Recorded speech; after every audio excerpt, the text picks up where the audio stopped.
Torque का formula कल हो गया था, torque on the dipole in magnetic field m B sine theta, cross product है m cross b and angle is between dipole moment, theta is angle between moment and magnetic field, दोनों के बीच के angle है। Dipole moment कहाँ से measure करते बोलिए? Tell me from where dipole moment is measured, how the dipole moment की direction लेते हैं हम लोग? perpendicular to the loop, always direction of dipole moment is perpendicular to the loop. All right, dipole moment हमेशा perpendicular to the loop, यहाँ से देखो और ये दोनों के बीच का एंगल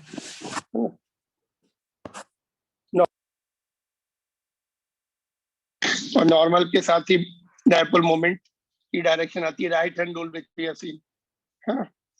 तो ये बताओ भी, do you remember the stable equilibrium of dipole in electrostatics, at what angle it was?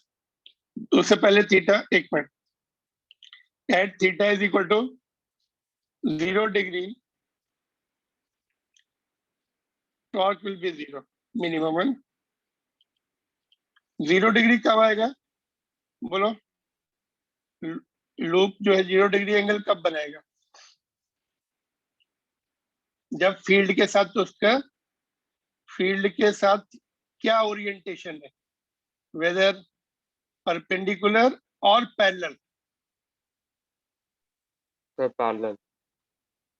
No, parallel पे तो 91 ने अभी देखा ना, देखो पैरेलल पे तो ये परपेंडिकुलर होगा, देखो फील्ड के साथ देखो ऐसा आएगा। अभी इसका जो है डायपोल मोमेंट ऐसे आएगा, करंट ऊपर ऐसे, और फील्ड भी इधर ही जाएगी। सपोज हमने यहाँ पे नॉर्थ पोल रखा हुआ है और इधर साउथ है, तो ऐसे जाएगी, तो फील्ड के साथ परपेंडिकुलर बनाएगा। Be very careful about this, ये छोटे क्वेश्चन आ सकते हैं ना। क्या है एंगल का कब 0 होगा? जब loop normal to the field है, क्योंकि लूप का एंगल नॉर्मल से लेते हैं हम। डायपोल मोमेंट जो है it is along the normal to the loop. तो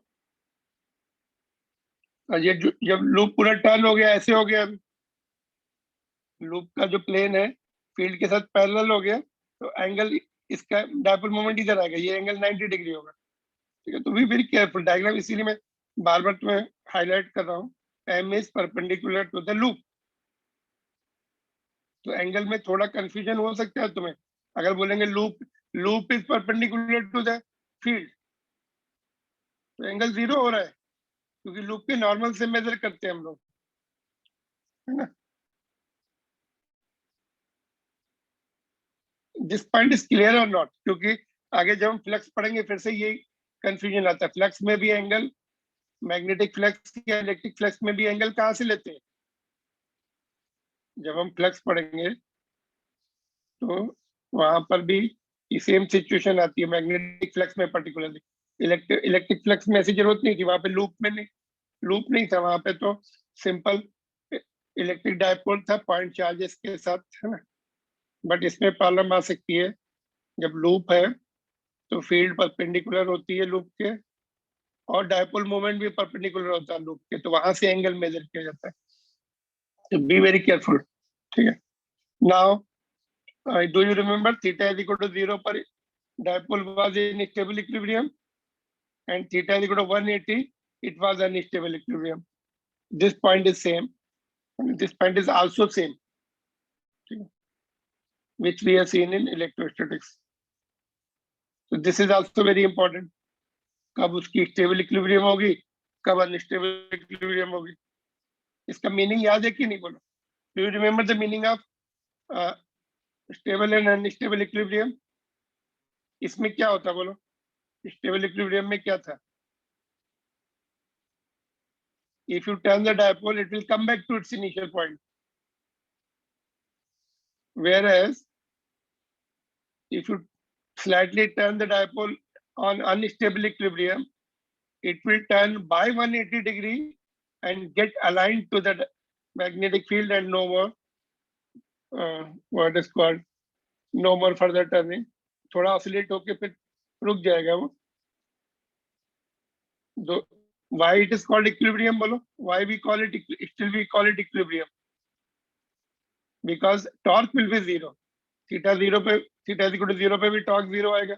Therefore equilibrium theta is equal to 180 degree because sin theta है ना torque. It will be in equilibrium torque 0. दोनों केसेस में torque 0 होगा, है ना? Therefore equilibrium. But in one of the cases, it will come, if disturbed slightly, will come back to its initial position. In second case, it will not. इसमें वापस नहीं आएगा.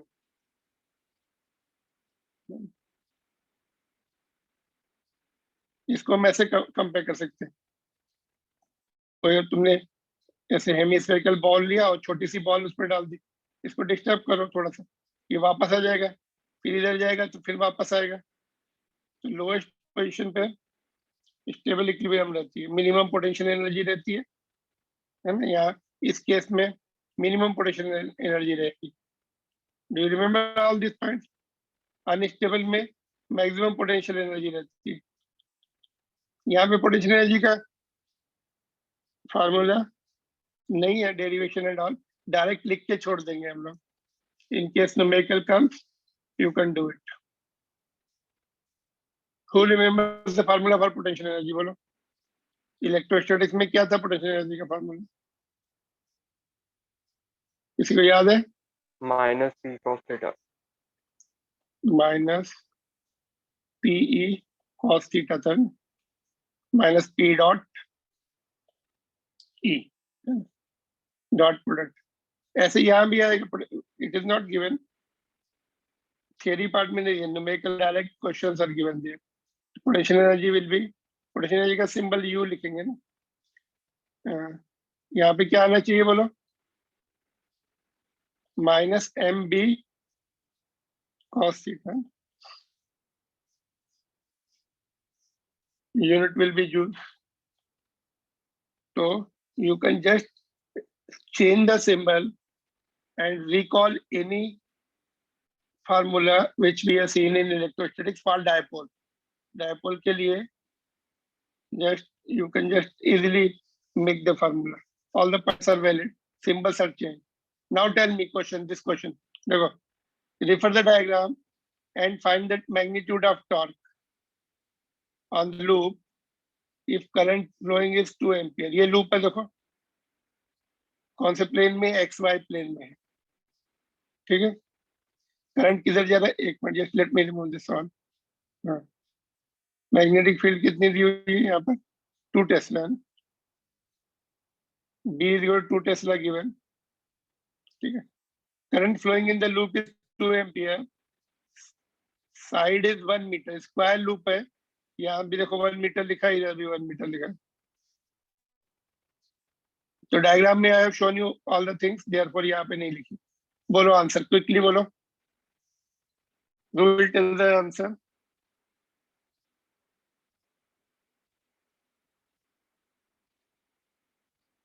Mansi, can you tell?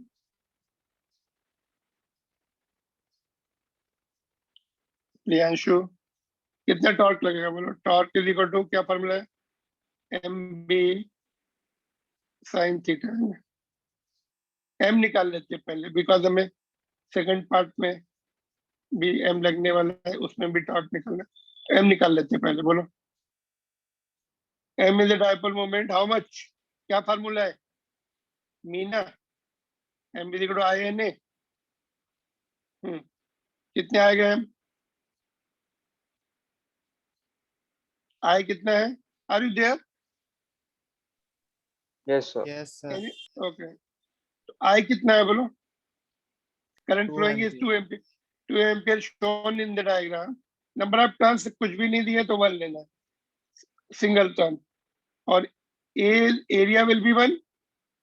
दोनों square loop है, side दोनों जगह 1 लिखा है मैंने. 1 year 1 year.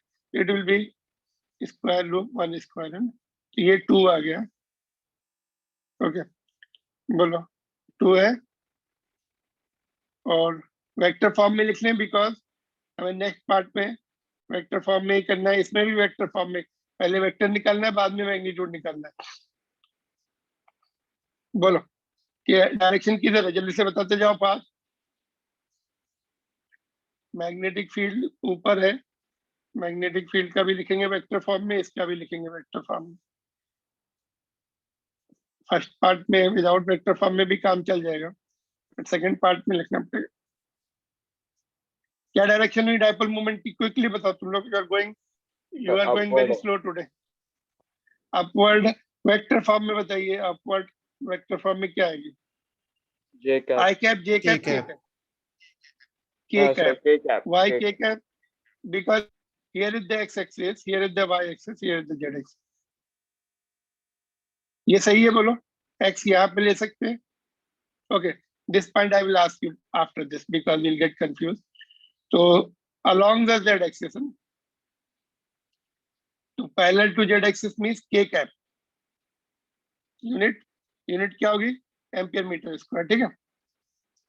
Current into area है। और what about field? Field is given also along the k cap 2 Tesla. देखो एरो ऊपर है फील्ड का, है ना। तो फील्ड इज अपवर्ड। ये कौन सी फील्ड होगी? एक्सटर्नल फील्ड, खुद की फील्ड में नहीं। खुद की फील्ड कुछ और ही आएगी। You can find out, it will be something else. External field, ठीक है। D is given external field upward. कितनी है? ये भी 2 आ रही है ना, 2 के कैप। तो मैग्नेटिक डायपोल मोमेंट टेस्ला में है। मैग्नेटिक डायपोल सॉरी टॉर्क निकलना है। Torque is equal to m cross b। बोलो कितना आ रहा है? 4 k cross k। k cross k cross k कितना होता है? k cap cross k cap 0, तो इट इज 0। तो इसका मैग्नीट्यूड भी 0 हो गया, 0 वेक्टर हो गया ना। तो मैग्नीट्यूड इज 0 न्यूटन मीटर, ठीक है। Now second part, clear to this? देखो डायपोल मोमेंट भी ऊपर आ रहा है इसका ना, तो दोनों सेम डायरेक्शन में होगा, तो 0 होगा नेचुरली। अभी हम ऊपर डिस्कस कर रहे थे क्या सर? नो, लूप इज, देखो loop is perpendicular to the field in this case. Field ऊपर जा रही है, एक्सटर्नल फील्ड, और एक्स वाई प्लेन में लूप है, देखो, है ना। Perpendicular to loop, field is perpendicular to loop. In that case, theta coming to be 0 because theta is measured with the normal of the loop. Clear? इसमें mistake कर सकते तुम, अगर मैं इतने डायग्राम नहीं बना, ज्यादा एक्सप्लेन नहीं करता, तो यू जनरली यू राइट 4, इतना लिख देते, बाद में एंगल देखते नहीं, फिर वो रॉन्ग हो जाता है। क्लियर? तो ये हो गया। What about second part? Repeat if field is given by I cap plus 2j cap plus 3k cap. अभी कैसे करेंगे बोलो? ये होमवर्क में है वैसे तो, just tell me how to do. Same cross product again, जैसे ये किया, M cross B. बट यहाँ पर डिटरमिनेंट से कर लेना है। डिटरमिनेंट से कैसे करेंगे? आई जे के, और क्या आता है फिर क्रॉस प्रोडक्ट में? फर्स्ट वेक्टर कौन सा? एम है, उसके कोफिशिएंट आएंगे एम का 2, 0 0 2, और सेकंड वेक्टर कौन सा? फील्ड है, तो 1 2 3। ये तुम्हारा टॉर्क हो जाएगा। अब इसको सिंप्लीफाई कर लेना है। क्रॉस प्रोडक्ट की practice already we are done. तुम लोग का 12th में भी वेक्टर्स है, अभी हो गया होगा वेक्टर, तो पहले ही चैप्टर है आई थिंक। वेक्टर आखिरी में तो। अच्छा सॉरी है, ओके ओके, आखिरी में second book I think. Vectors and determinants, नहीं डिटरमिनेंट्स पहले है ना, वो पहले है। डिटरमिनेंट्स हो गया। हाँ वो that is first, okay vectors बाद में, but cross product many times you have seen, ठीक है, हो जाएगा। इसका do it and send. Clear? तो टॉर्क के बारे में एंगल्स का बहुत ध्यान रखना पड़ेगा आप लोगों को। तो let me repeat again, it is similar formula. क्या था वो इलेक्ट्रोस्टैटिक्स में? एम, इसके पहले क्या है? पीई साइन थीटा, टॉर्क अंदर इलेक्ट्रिक डायपोल। वैसे ही सभी जितने भी देखो टॉर्क के फार्मूले आएंगे सभी में साइन थीटा रहेगा, because we know cross product होता है टॉर्क साइन थीटा आने वाला है उसमें ना। तो भाई ये क्वेश्चन है 11th क्वेश्चन सॉल्व एग्जाम्पल। इसका पार्ट डी ट्राई करना टुमारो। आई जो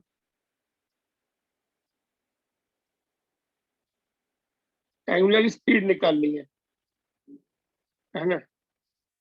तो मोमेंट ऑफ इनर्शिया भी दिया है, तो टॉर्क का फार्मूला याद है तुम लोग को? टॉर्क का दूसरा फार्मूला आई अल्फा है ना। और अभी हमने यहाँ पे क्या डिराइव किया? M B sine theta. तो यहाँ से एंगुलर स्पीड कैसे निकलेगी बोलो? अल्फा क्या होता है? Angular acceleration. Angular acceleration. हमें क्या चाहिए? एंगुलर स्पीड चाहिए है ना। फिर अगर हमने, और ये moment of inertia I that is given, इतना दिया है। अल्फा को हम ऐसे D omega by D T लिखते हैं। तो ये तो हो ही नहीं, फिर इससे सॉल्व ही नहीं कर सकते बोलो। कर सकते क्या? dt को इधर भेज देंगे तो इंटीग्रेशन नहीं हो पाएगा, है ना। इंटीग्रेशन हो रहा है, integration already we have seen in the mathematical tools, थोड़ा बहुत हम लोगों ने किया था। इंटीग्रेशन कर सकते क्या? इधर साइन थीटा है और इधर डी थीटा है, तो इंटीग्रेशन नहीं कर पाएंगे। फिर कैसे करेंगे बोलो? यहाँ पे डी थीटा चाहिए हमें, इधर डी थीटा चाहिए, कहाँ से लाएंगे? देखो कैसे करेंगे ये, थोड़ा सा इसको तुम्हें सोच के करना पड़ेगा। देखो let me write it, let me help you out for the fourth part, बाकी हो जाएंगे। एम बी साइन थीटा, तो I is equal to d, और आई तो अपना moment of inertia it is given also, no problem, omega चाहिए। तो M B sine theta, इसमें क्या करो? व्हाट यू डी थीटा चाहिए हमें, राइट साइड में इंटीग्रेशन करना है ना। अभी ओमेगा चाहिए हमें, ओमेगा चाहिए तो इंटीग्रेशन करना पड़ेगा यहाँ पर। जब डी ओमेगा होता है तो इंटीग्रेशन करके ओमेगा लाना पड़ता है, लिमिट लगा के, है ना। तो लेकिन यहाँ और इसका इंटीग्रेशन नहीं हो पाएगा। क्या करें? अगर if we multiply and divide by d theta, ऐसे किया हमने, कुछ काम चलेगा क्या? यस। देखो कैसे, moment of inertia as it is छोड़ दो, बाद में राइट साइड में शिफ्ट कर देना, और ये डी थीटा को इधर ले आओ।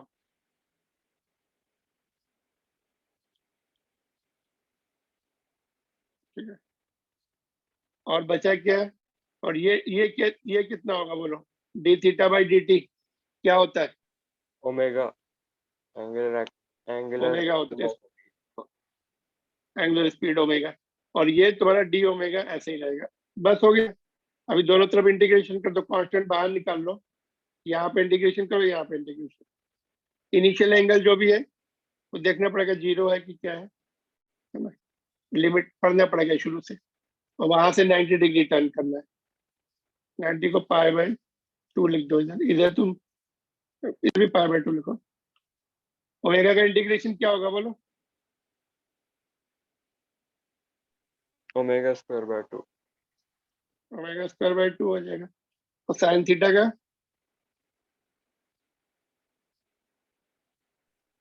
माइनस वैसे कॉस। सोल्यूशन दिया हुआ है, माइनस कॉस थीटा सोल्यूशन दिया हुआ है इसका, बट ये की पॉइंट है यहाँ पे, तुम्हें यहाँ पर बैलेंस करना पड़ेगा, बिकॉज तो this is slightly higher level, जो जेई लेवल का क्वेश्चन हो गया ये आपके लिए।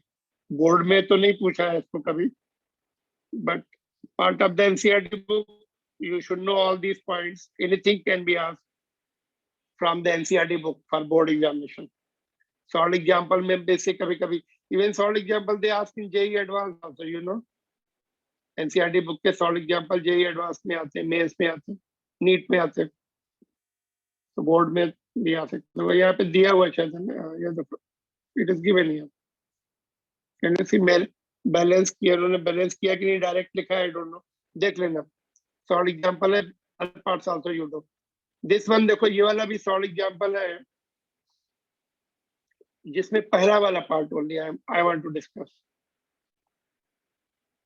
Current carrying circle loop lies in the smooth horizontal plane, ये लूप है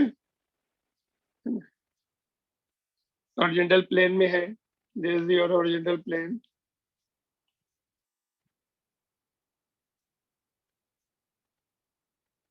ऑलराइट, तो can the uniform magnetic field be set up in such a way, such a manner that the loop turns around itself, that is turn about the vertical axis, ऐसे घूमे, इस axis के about घूमे ऐसे, है ना? Is it possible to turn in this way? Answer is, देखो dipole moment किधर होगा, ऊपर की तरफ या नीचे की तरफ होगा, यस और नो? अगर तुमने करंट ऐसा रखा तो अपवर्ड होगा, है ना? और और टॉर्क किधर होगा, torque will be perpendicular to dipole moment. तो टॉर्क जो है इस तरफ तो हो ही नहीं सकता, torque it can not, it is not possible. Torque is equal to M cross B, है ना? तो torque is perpendicular to M always. तो टॉर्क जो है इस डायरेक्शन में हो सकता है, या इधर हो सकता है, इधर हो सकता है, इधर हो सकता है ना? मतलब हॉरिजॉन्टल टॉर्क की डायरेक्शन हॉरिजॉन्टल में होगी, तो इस एक्सिस के अबाउट टर्न कर सकता है वो ऐसे, या फिर ऐसे। अपने ओन एक्सिस से टर्न नहीं कर सकता, no, because it will turn along the axis passing through the torque।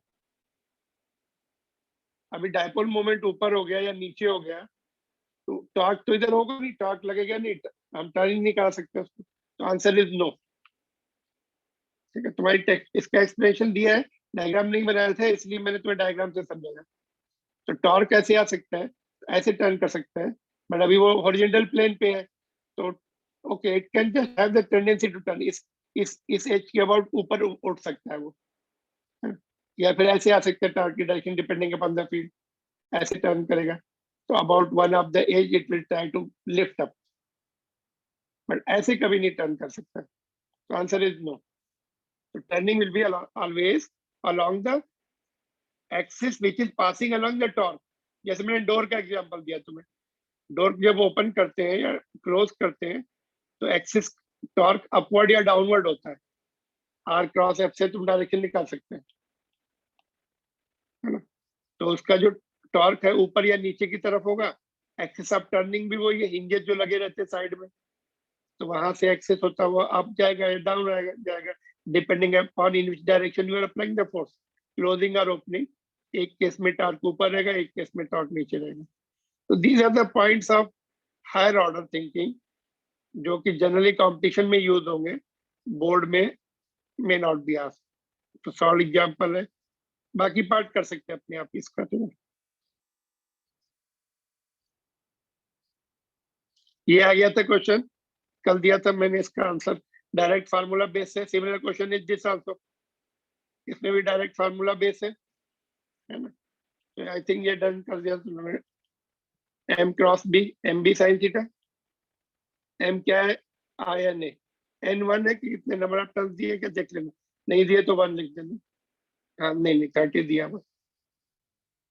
B M is equal to I N A B sine theta, सारे एंगल वगैरह भी दिया हुआ है, एंगल देखो 60 दिया है, B is also given, R is A will be pi R square. सारी वैल्यू पुट करने का कितना आ रहा है, 3.1। पुट द वैल्यू, यूनिट क्या होती है टॉर्क की, newton metre. Are you there, are you there in the Yes, sir. Class? Yes, can you sir. Here? Yes, sir. Okay. Okay, you are not responding, therefore I get doubt whether link has gone or what happened. Connection disconnect हो गया क्या? Anyway, second part देखो, would your answer change if the circular coil in a part A were replaced by the planar coil of some irregular shape? ऐसा कोई loop ले लो, अभी भी feed इधर, डायपोल मोमेंट में भी perpendicular will be perpendicular, angle वही रखना है, इन्होंने दे दिया एंगल, हमें वो चेंज नहीं करना है, और सब कुछ सेम है, ओनली एरिया भी सेम है, शेप पे चेंज, तो इसमें शेप का तो कोई रोल ही नहीं है। देखो एरिया अगर सेम है तो टॉर्क विल बी सेम, तो answer is no, sense independent of shape.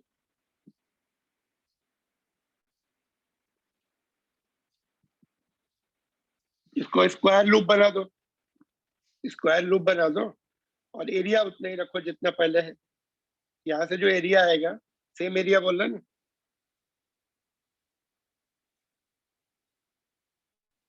Same area, तो एरिया जिस पाई आर स्क्वायर से आ रहा है कैलकुलेट कर लो, सेम एरिया का स्क्वायर लूप बना दो, तो no change. Clear? Getting or not? Yes, sir. Okay, this well done.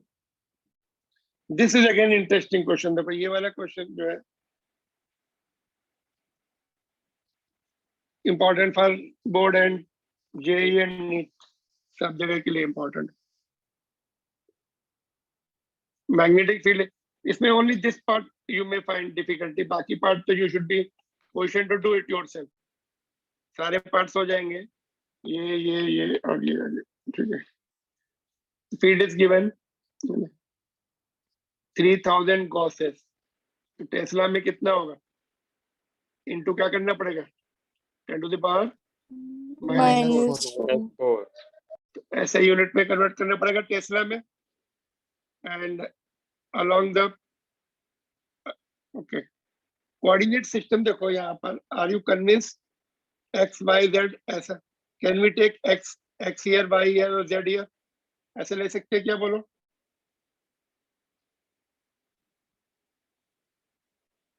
No we cannot take, क्यों? They are not the right handed coordinate system, you know, right handed coordinate system नहीं, इधर से इधर fingers करो, I cross J should be K cap, है ना, इसीलिए right handed coordinate system. अगर तुमने एक्स यहाँ लिया तो वाई यहाँ लेना पड़ेगा, जेड, तो यहाँ से देखो आई कैप इधर है, जे कैप इधर है, आई क्रॉस जे करो, फिंगर्स इधर से इधर करो तो के कैप ऊपर आएगा, तो राइट हैंडेड कोऑर्डिनेट सिस्टम बोलते हैं उसको। ऐसा रैंडम नहीं ले सकते कुछ भी, एक्स इधर लिया और वाई इधर लिया तो जेड नीचे लेना पड़ेगा फिर हमें, ठीक है, ऊपर माइनस जेड हो जाएगा, ठीक है। तो ये राइट हैंडेड कोऑर्डिनेट सिस्टम, कभी भी डाउट होता है तो i cross j, i cap cross j cap should be in the direction of z axis, k cap आना चाहिए, तो ठीक है, तो that's what the point I wanted to highlight here, ठीक है। तो राइट हैंडेड कोऑर्डिनेट सिस्टम में पूरा प्रॉपर है,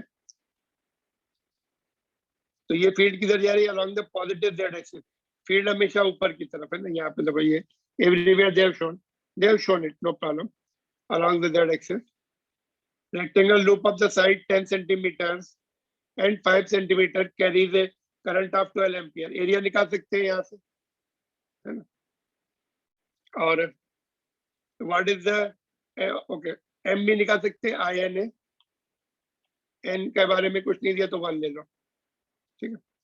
what is the torque on the loop in the different cases shown in the figure, what is the force on each case, force भी निकालना है। अच्छा यहाँ पे हमने मिस किया क्या पॉइंट फोर्स का, ओके चलो वापस चलते हैं। अच्छा ये भी स्टेबल इक्विलिब्रियम अभी हमने डिस्कस की थी, फोर्स के लिए वापस चलते हैं, बोलो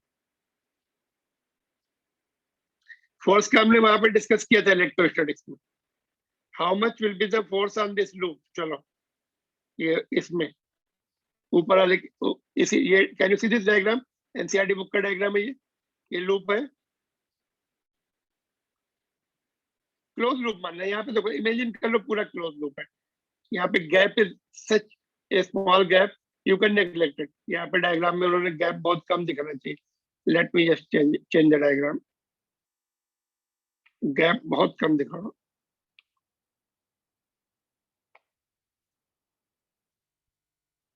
almost close loop, sorry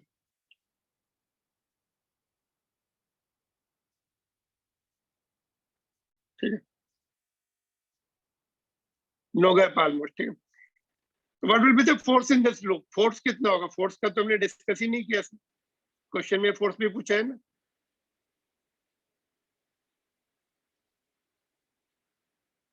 what is the net force? Quickly बोलो जल्दी से। देखो, इस पे जितना फोर्स लगेगा उतना इस पे लगेगा, ये वाला टॉप व्यू में हमने देखा था, ये साइड पर जो फोर्स लग रहा है BIL, उतना इस पे लग रहा है BIL, तो नेट फोर्स 0 हो गया। What about this? ऊपर वाली साइड पे जितना लगेगा, if it is outward this will also be outward, इसका भी 0 हो जाएगा। ये टॉर्क नहीं बनाएंगे बिकॉज ये same same line of action है इसका। ऊपर वाली साइड टॉर्क नहीं बनाएंगी कभी भी, because line of forces will coincide, perpendicular distance will be 0, तो नेट फोर्स विल बी 0। वैसे भी हमने पढ़ा था क्लोज लूप में, बिगिनिंग जब फोर्स पढ़ा था ना, वेक्टर लेंथ 0 हो गई, तो यहाँ से चले वापस आ गए उसी जगह पे। I told you negligible gap, तो वेक्टर लेंथ 0 हो गई, तो वेक्टर लेंथ 0 है तो फोर्स 0 होता है उस लूप पर। वेक्टर लेंथ ली जाती BIL में, मैंने क्या होता है F is equal to ILB, F is equal to ILB, L will be vector length. Close loop हो गया, यहाँ तो बिल्कुल पूरे क्लोज लूप दिया, तो you don't have to worry gap कितना क्या है। क्लोज लूप है, कहाँ गया वो? फोर्स 0 हो गया सभी केसेस में। Which case correspond to the stable equilibrium? बोलो, स्टेबल इक्विलिब्रियम में कौन सा केस हो सकता है? ये this was the question asked in JEE Mains में। बोलो, स्टेबल इक्विलिब्रियम में कौन सी पोजीशन है? एंगल अभी हमने क्या डिस्कस किया? अभी डिस्कस किया ना, थीटा कितना होना चाहिए? 0 डिग्री। 0 0 डिग्री। डिग्री। कौन सा केस दिख रहा है हमें? किसमें 0 डिग्री दिख रहा है? Dipole moment and magnetic field के बीच में एंगल। सर केस ही, फिफ्थ वाला केस। फिफ्थ वाला ई वाला है ना। यहाँ पर देखो, करंट ऐसे जा रहा है, तो फिंगर्स रखो इधर, ऐसे फिंगर्स रखेंगे तो थंब ऊपर आएगा, तो डायपोल मोमेंट ऊपर है और फील्ड भी इधर ही जेड एक्सिस, तो ये वाला है। This was JEE question, you know, direct easy आ गया था, नो कंफ्यूजन वाला। तो केस नंबर ई, ठीक है। तो व्हाट अबाउट अदर पार्ट्स? इसमें किधर इधर डायपोल मोमेंट की डायरेक्शन किधर है? इसमें देखो, इस वाले में डायपोल मोमेंट ऐसे आएगा, अलोंग द एक्स एक्सिस आएगा, फील्ड ऊपर है, एंगल 90 डिग्री है, तो इसमें torque will B m into b, sin 90 हो जाएगा। m निकाल लो पहले, m is equal to I into a से। एरिया ऑफ द लूप सभी केसेस में सेम रहने वाला है। देखो, इसमें तीनों में आंसर सेम आ जाएंगे। देखो, इसमें भी 90 डिग्री आएगा, इसमें तुमने इसको थोड़ा सा शिफ्ट कर दिया, इसको ऐसे लिया है, तभी भी torque will not change, area change नहीं हो रहा। देखो, एंगल भी चेंज नहीं हो रहा, डायपोल मोमेंट अभी भी इधर है, फील्ड ऊपर है, इसका आंसर सेम है। इसमें भी देखो, फील्ड इधर है, डायपोल मोमेंट इधर आएगा, तो फर्स्ट 3 के आंसर सेम आएंगे। पता, टॉर्क की वैल्यू सेम आनी चाहिए फर्स्ट में, और इसमें भी सेम आनी चाहिए। देखो, इसमें कितनी आएगी टॉर्क? बोलो, इसमें टॉर्क कितना आएगा? 0। बोलो, 0। क्यों? स्टेबल इक्विलिब्रियम है। तो इसमें सो उसमें भी 0। 180 डिग्री अनस्टेबल इक्विलिब्रियम है। देखो, इसमें this is unstable equilibrium, you can write, क्योंकि वो पार्ट ऑफ द क्वेश्चन है, यार they can change you and again ask you the question. Boards and JEE में दोनों में आ सकता है। ये कौन सा है? स्टेबल है और इसमें अनस्टेबल है, एंगल 90 डिग्री, दोनों में टॉर्क 0 है। इक्विलिब्रियम मतलब टॉर्क 0 है, तो इसमें तीनों में सेम आएगा, इसमें दोनों में 0 आ गया। ये वाला ही पॉइंट जो है थोड़ा सा इंटरेस्टिंग है। देखो, इसमें अभी मैंने थोड़ी देर पहले तुमको बताया कि डायपोल मोमेंट परपेंडिकुलर आता है ऐसा, तो यहाँ और टॉर्क डायपोल मोमेंट को हमने थोड़ा नीचे शिफ्ट कर लिया यहाँ पर, यहाँ से डायपोल मोमेंट से टॉर्क परपेंडिकुलर आएगा। देखो, m इधर है, b ऊपर है, फिंगर्स को कर्ल करो यहाँ से b की तरफ ऐसा, तो थंब तुम्हारा राइट हैंड का थंब इधर आएगा, टॉर्क इस तरफ आएगा। तो एंगल यहाँ से मेजर करना। देखो, यहाँ से अलोंग द पॉजिटिव एक्सिस, यहाँ से एंगल दिया। देखो, एक्स एक्सिस ये, तो मोर देन 1, तो यहाँ तक 180 हो जाएगा। देखो 180 प्लस ये एंगल भी निकालना पड़ेगा। तो टॉर्क और एंगल भी तुम्हें, अच्छा इसमें जब टॉर्क निकालेंगे हम, M cross B, M B sine theta से, अभी थीटा भी देखना पड़ेगा। अच्छा फिर से 90 डिग्री है क्या? देखो फिर से थीटा जो है 90 डिग्री ही आ रहा है। डायपोल मोमेंट बीच में से ऐसे आएगा अलॉन्ग द एक्स एक्सिस, नहीं एक्स एक्सिस की तरफ नहीं आएगा, यहाँ से एंगल ऐसा बनना। देखो एंगल ये यहाँ से 30 दिया है, देखो तो ये इस तरफ आएगा डायपोल मोमेंट, एक्स एक्सिस के साथ भी 30 कुछ बनाएगा एंगल। बट फिर भी ये फील्ड के साथ 90 डिग्री रहने वाला है क्या? यस 90 डिग्री रहने वाला है। तो मैग्नीट्यूड इसमें भी सेम आएगा जो पहले वाले पार्ट्स में आ रहा है, डायरेक्शन डिफरेंट आएगी। सभी में डायरेक्शन भी लिखनी है, पता?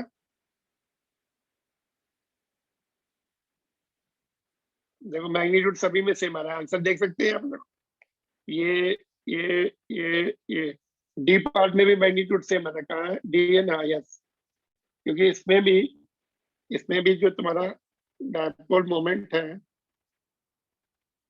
जेड एक्सिस के साथ 90 डिग्री एंगल बनाना है, बस उसका एंगल देख लेना। ये एंगल आई टोल्ड यू 240 बता रहा है, ये सब सेम आ रहा है ना, ये तो पूरा सेम है ये बिल्कुल। तो ये 0 0 और ये एंगल जो मैंने बताया ना, यहाँ से मेजर करना है, इधर से ऐसे जाना।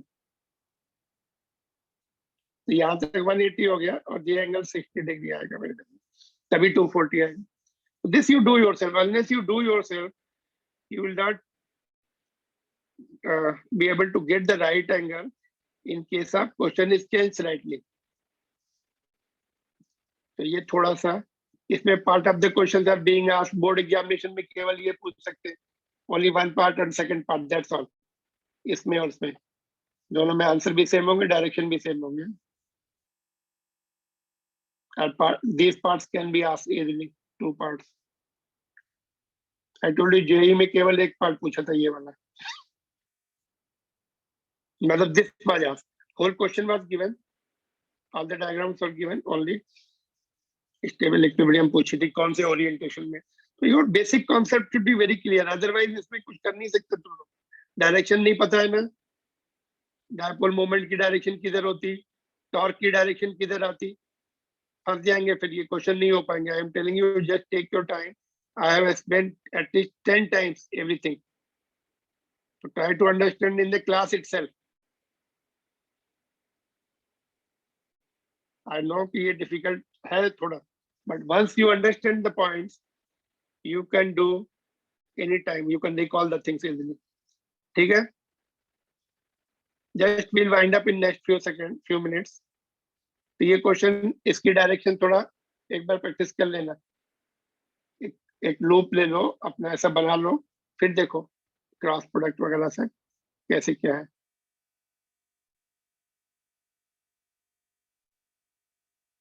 ये क्वेश्चन भी एडवांस लेवल का, दो क्वेश्चन नंबर 23 है, इसमें भी जब तक खुद नहीं सोच विजुलाइज करोगे तब तक कुछ होगा नहीं। तो एक मिनट ये हटा दो। हाँ, फर्स्ट पार्ट इज इजी, ये वाला बहुत इजी है, ये वाले में थोड़ा सा मुश्किल जाएगा, ये वाला भी ठीक ठाक है। देखो सी पार्ट, ऐसे सिलेंड्रिकल फील्ड दी हुई है, सी पार्ट का मैं बता रहा हूँ, सिलेंड्रिकल फील्ड दी हुई है। फर्स्ट एंड थर्ड पार्ट बता रहा हूँ, सेकंड पार्ट तुम्हें विजुलाइज करना पड़ेगा। बोला है कि ये सिलेंड्रिकल फील्ड है और यहाँ से वायर क्रॉस करके जा रहा है, उसके सेंटर से जा रहा है, तो फोर्स कितना लगेगा? F is equal to B I L, I L B. L कितना लेंगे? जितना डायमीटर है उतना लेंगे, एल विल बी डायमीटर के बराबर, 2r के बराबर। फिर बोला वायर को थोड़ा नीचे ले आओ, such that it is distance 6 centimetre और 6 मीटर जो भी है from the diameter, from the centre. अभी ये 6 है और ये 10 है, रेडियस 10 दी है।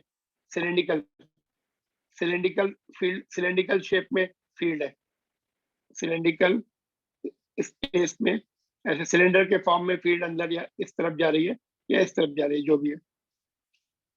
तभी अभी वायर कितनी रहेगी फील्ड में? इतनी रहेगी। तो ये 6 है, ये 10 है, तो ये कितना आएगा? 4। इधर भी 4 होगा, तो एल विल बी 8 सेंटीमीटर। ठीक है, तो ये थोड़ा सा विजुलाइज करना पड़ेगा तुम्हें A and C part, and B के लिए देखो think about that again, directions are involve in that. तो उसको टर्न कर दिया अभी, ये देखो ये ईस्ट है और ये नॉर्थ है, तो ये 90 डिग्री ये वाला केस है। तो ये वाला केस जो है ये वाला फर्स्ट वाला, ऐसे डायमीटर से होके जा रही वायर। कौन से क्वेश्चन की बात कर रहा हूँ? एक्सरसाइज का 23rd वाला। डायग्राम वायग्राम कुछ भी नहीं है, just I made the diagram and explaining you. तो ऐसे वायर जा रही थी नॉर्थ साउथ की तरफ, तो जितना डायमीटर है उतनी लेंथ लेंगे, और ये सिलेंड्रिकल फॉर्म में फील्ड है, बाहर नहीं, बस ओनली सिलेंड्रिकल शेप में फील्ड है। बाद में वायर को थोड़ा नीचे शिफ्ट कर दिया ऐसे, तो ये वाला केस ये वाला हो गया, ये फ्रंट व्यू है। बाद में उन्होंने किया कि सेकंड केस में बोला कि नॉर्थ एंड ईस्ट के बीच में रखना है, ऐसे वायर को रखना है। तब कितना फोर्स होगा? कभी भी सेम आता है, क्योंकि साइन थीटा कंपोनेंट का इफेक्ट आ जाता है फर्स्ट एंड सेकंड का पार्ट, तो उसको विजुलाइज करना पड़ेगा। टॉर्क फोर्स के फार्मूले में ऐसा भी आता है ना, I L B sine theta. तो एल साइन थीटा जो है उसके डायमीटर के बराबर ही आ जाएगा। तो ये थोड़ा सा think, read the question, understand it and do it, try to do it. At least जो नंबर में बता रहा हूँ वो बोर्ड के लिए भी एंड तुम्हारे जेई एंड नीट के लिए भी काम आने वाले ये question. They are not direct question, उसमें part of the question can be asked. इसमें दिस ओनली बोर्ड में केवल थर्ड पार्ट पूछ सकते हैं। तो नीचे किया, उसको वायर को थोड़ा नीचे शिफ्ट कर दिया। तो you have to use your common sense, कितनी लेंथ फील्ड के अंदर है। तो single part is also important, can be asked.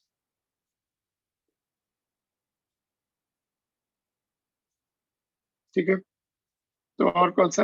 Okay, next class में we are going to do the magnetic dipole moment of revolving electron. Electron जब revolve करता है तो उससे करंट बनता है, करंट बनता है तो करंट लूप बन गया तो फील्ड बन जाएगी, मैग्नेटिक फील्ड बनेगी, डायपोल मोमेंट भी बनेगा, आई बनेगा, तो एन इंटू ए से डायपोल मोमेंट बन जाता है। इसमें n1 लिया जाएगा इसमें केवल। तो try to do this without seeing, इसमें देखना नहीं है, कॉमन सेंस लगा के करके देखो डायपोल मोमेंट आ रहा है कि नहीं। नेक्स्ट क्लास में we are going to do tomorrow, and after that we will have the 3 days gap. फिर मंडे को क्लास होगी कल के बाद, because I am out of station. Shall I end it now here? बोलिए, अभी you can ask your doubts. Yes.